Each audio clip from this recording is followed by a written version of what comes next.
What is up, guys? My name is Logan and I'm a daily vlogger. I'm here to encourage you guys to defy the odds no matter what the odds are. In today's vlog, I'm here in the city on a different camera.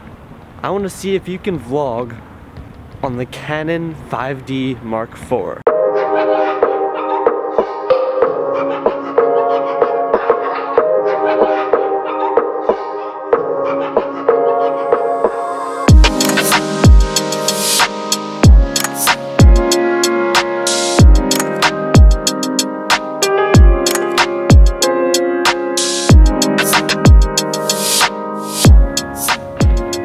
So I've used this camera 2 or 3 times now for parts of my vlogs, but I've never used it solely to create an entire vlog. So that's what I want to do today.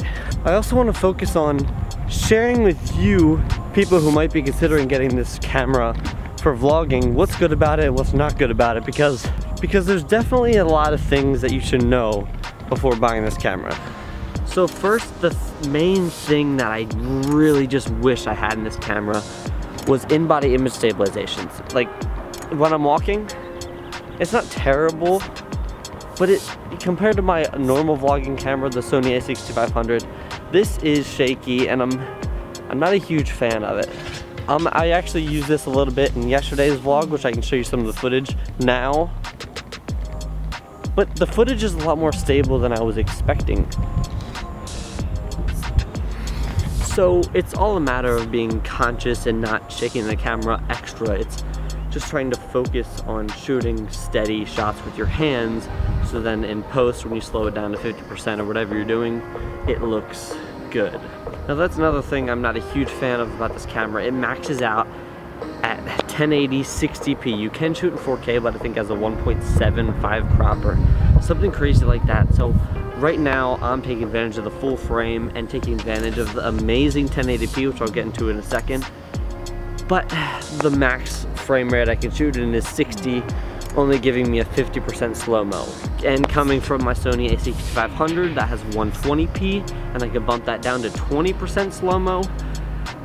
It's just a challenge. I'm not saying it's bad, I'm not saying it's good, it's just a different style of filmmaking, it's a different style of vlogging that you have to get used to.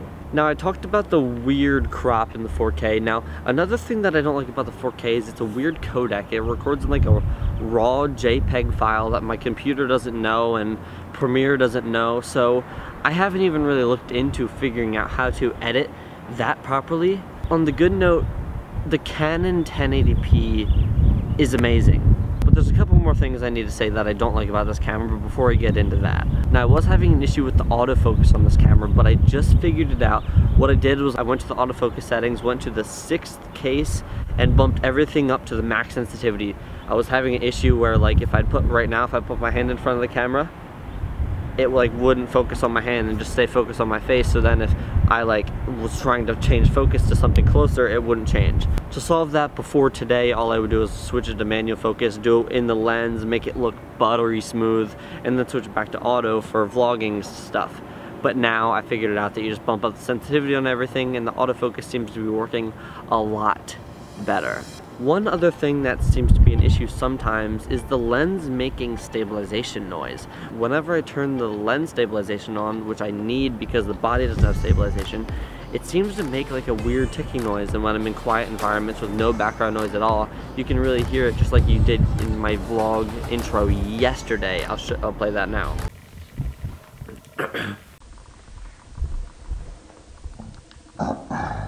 But besides that, the only other thing this camera really needs is a flip screen. But there are other options for it, and you can just get used to it. I vlog on a Sony a6500.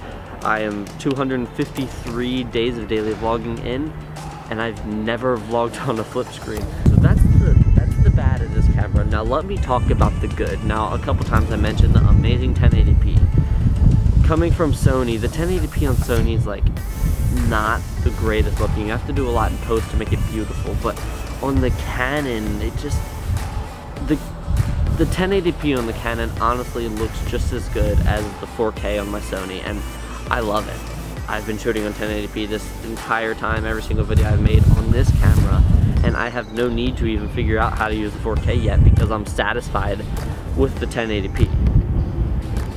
With that being said, the sensor quality on this thing is amazing. It's one of the best photography cameras you can get, in my opinion, and just using that quality in video is phenomenal. Another thing that's amazing about this camera is the battery life. I've been shooting on the same battery for I think 3 days now. I haven't been turning it off that much. It's just, the battery's just awesome. It's big, it fits in the camera. It's to me, it works very well. Now, a couple smaller things about this camera that you might love is one, it has a mic input and a headphone jack, just so you can do both. On my Sony a6500, I only have a mic input. It has dual SD card slots, so you can put in a compact flash and an SD card, which is what I run in and now. The manual focus is extremely easy to switch with just a little switch on the lens. On my Sony a6500, I honestly don't even know how to change it. The autofocus on that camera is amazing, so I never have to change it. But on this camera, if I'm ever having an issue, manual focus is right there and I can easily switch it on and use that. And last but not least, one of the best things about this camera is it's an amazing photography camera.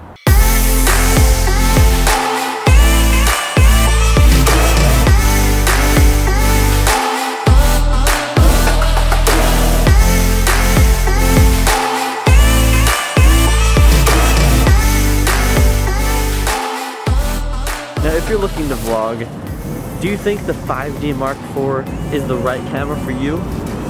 I don't think so.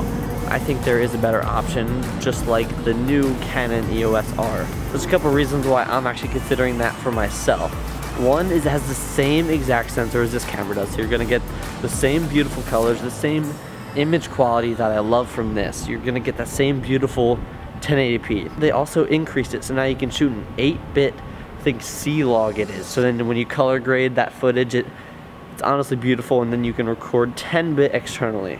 And the two other reasons why I think the EOS R would be a better vlogging camera than the 5D IV is because one, it has new digital image stabilization, and two, it has a flip out screen. So basically, the EOS R has this camera's capabilities when it comes to photos, and even better capabilities when it comes to video.